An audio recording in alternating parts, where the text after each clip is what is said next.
Welcome to a new series that I'm doing every single Monday of the year, where I'm going to go over some of my favorite manga and stuff from my collection. Excuse the mess, but the first one we're going to talk about is Restaurant to Another World. If you like good food, kind of like Food Wars, but without all the weirdness and fan service, good story, good world building, and very cute and very kind of beautiful art, this is definitely the thing for you. This follows a Western restaurant in Nicoya, and basically what happens is you follow this restaurant because on the 7th day, the day of satire, their front door opens, as you see here, and it opens up to a whole brand new fantasy world with a whole beautiful variety of cast members, including our favorite little waitress, Letta.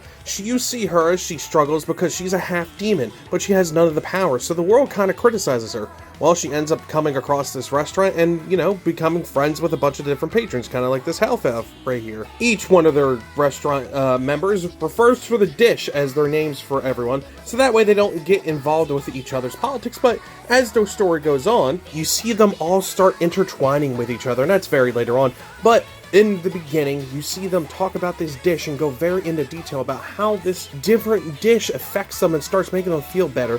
For example, you have the treasure hunter here who was hunting after this treasure of her grandfather, and it turns out to be this minced cutlet sandwich that came from Nicoya, and how it inspired her to become a adventurer hunter and a treasure hunter. And well, you see the results of her, journey. Or this elf that came across it and heard of its amazing culinary features, and she tries to test the chef himself on making a dish without meat or anything of that nature on this list right here that she can't have. Meat, fish, dairy, all that stuff. And he blows her out of the water, which sends her on this amazing journey in her own world. So if you want something with a lot of good political, with mild fantasy, actually not very mild, high fantasy mixed in with modern day technology, and well, good food, this is definitely the thing for you. I've done plenty of different talks and videos on this. This is one of my favorite series of all time. I recommend you go read the light novel, read the manga, and go watch the anime. So, until next Monday, I'll see you all later.